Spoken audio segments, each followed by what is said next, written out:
Hi, this is Dennis with Second Chance Tackle. I'm outside today. I don't have enough room to spread all of this around, but I've got a lot of questions. What was in that container of Mitchell Garcia parts that you purchased recently? And could you share with us a little bit of the information about both? So I decided to do that, and wow, there was an awful lot of parts stuffed in that bin, and I've kind of spread them out. So I'll take you through a little bit of what I found.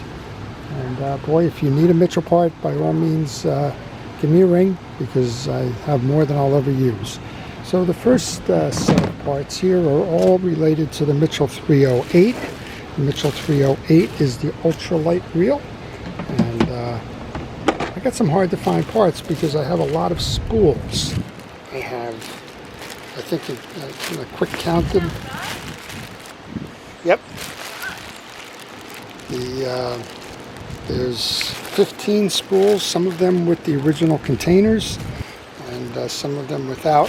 The thing that what impressed me when I went to purchase this lot is the fellow that had them had all of the markings associated with the reels, so kind of easy to sort out. But I have 15 of the Mitchell 308 spools. They're getting harder and harder to find, as are the Mitchell 308s. A lot of them are broken down, and we kind of been left with parts reels, but in those cases, those are all in very good condition. I also have four bales, a handle set, a trip lever, and some miscellaneous parts associated with that. So I paid about $100 for the box by itself, 15 308 spools, kind of averaging around probably $10 easily a spool. Think of that as, making your money back. Then I come to the Mitchell 300s. There's a stack of parts in there. Most popular reel, they made millions of them.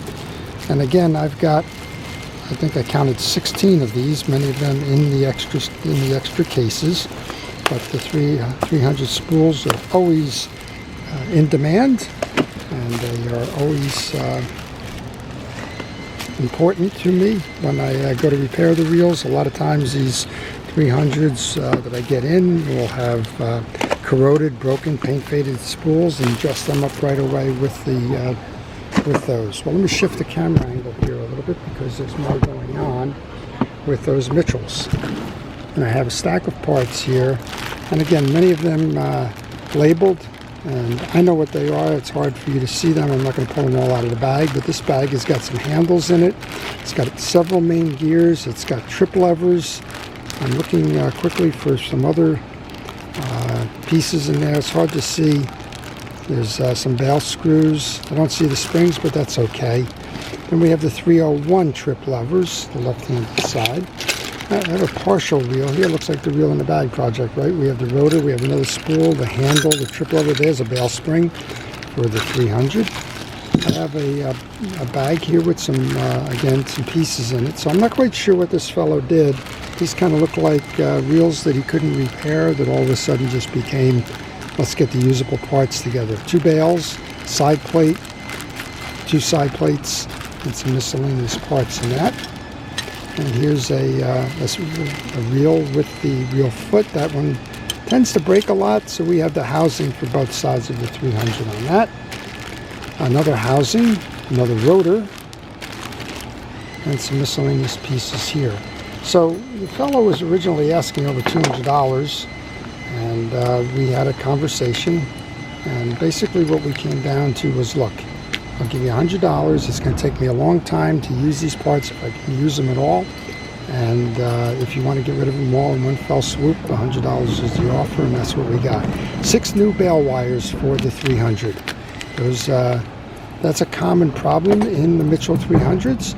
The Mitchell 300s typically will bend these, and when they bend, it's kind of tough to get them back into shape. And I have a side plate from the 400, I believe. It's the blue side plate. Yeah, it's the 402 side plate, which kind of probably is going to move me into the next stack or a stack down the road here, but let's get that straight. Next up then, if we're counting up then, is the 306s.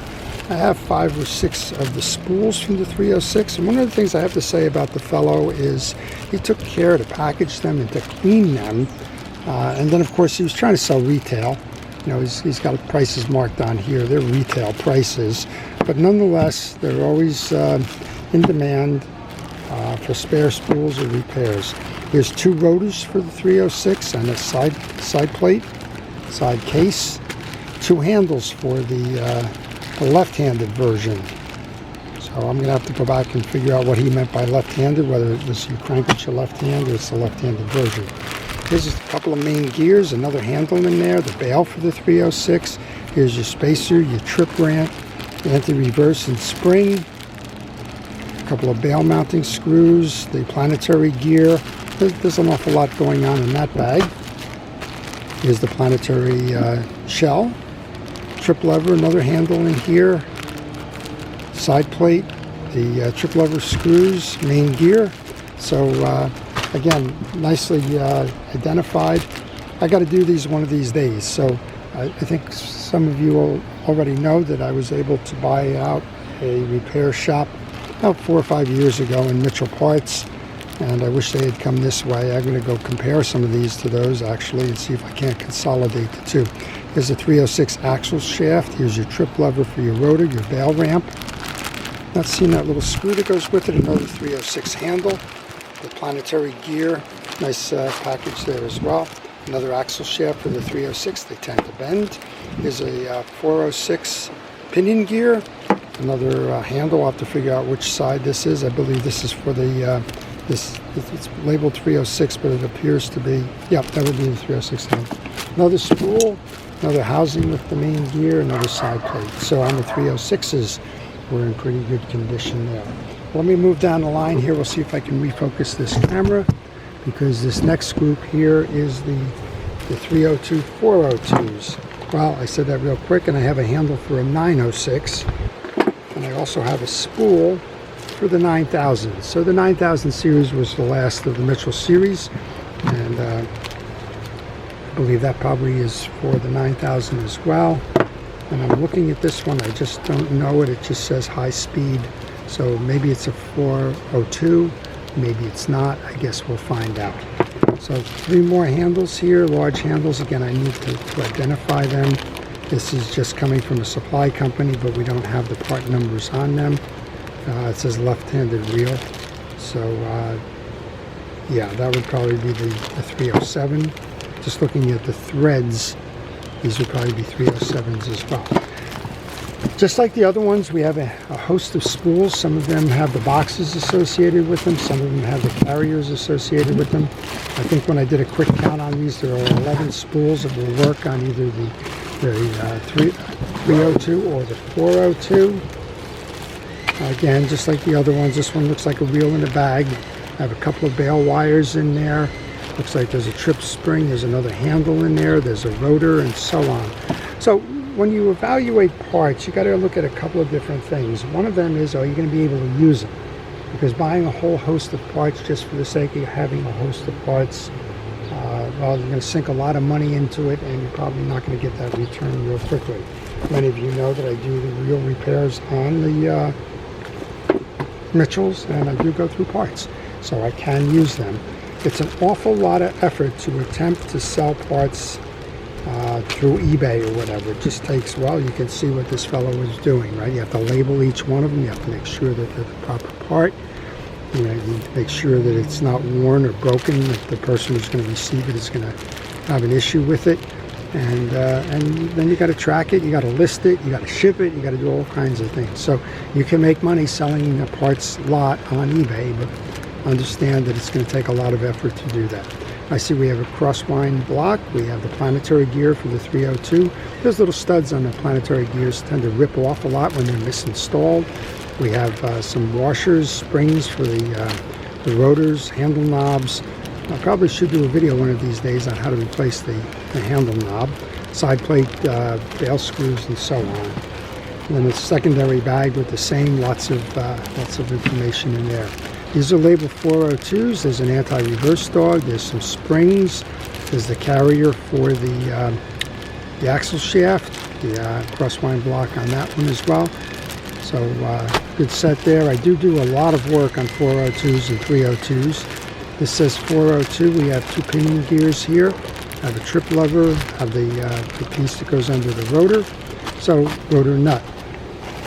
just giving you an idea. It's an awful lot of parts for the $100 I paid. 402 rotor, 402 side plate, main gear, axle shaft. You can build a reel out of that. And then we have a couple of these, as I mentioned. We have the spools with the some with the original cases, some without. Here's a spool and the bail and the trip lever assembly. Here's a rotor, and so on. So we have a lot of that. We have a couple of miscellaneous parts as well. One more reel in a bag project here. It appears to be the 402, and it looks fairly complete. Main gear is in there. The handle knob with the coffee grinder is in there. The bail wires, etc. And then we have the housing for a 402 as well. Well, interestingly enough, that's almost it, except that there's some other things. This multicolored package here, they're the spool spacers. And it looks like they would go on everything from the 300 maybe up to the 302 models. I'm not quite sure. I'll have to check the inside diameter of those, but I probably have at least a dozen of those spacers. But then you see me use those Mitchell tools, and it looks like I have 5 Mitchell tools in here as well. You see the one that I've been using over time, but those Mitchell tools are getting harder and harder to find, and it looks like I've got a bag of those tools as well. So what's the net on this is I've got a lot of products here that I can use to repair the reels.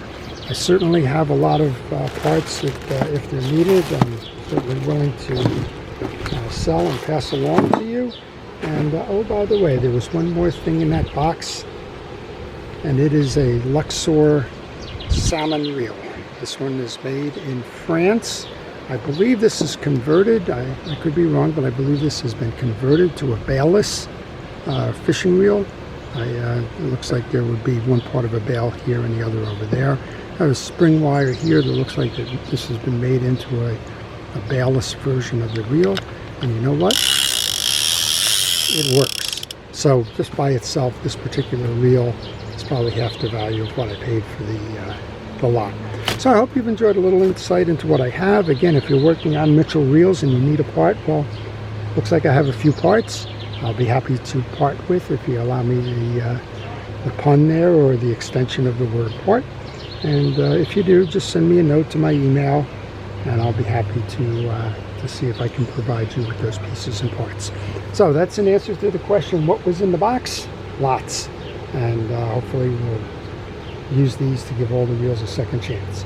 So this is Dennis with Second Chance Tackle. Thank you to all of our first responders and essential personnel and everybody involved in keeping us safe during the pandemic. And to everybody, please stay well and have a nice day.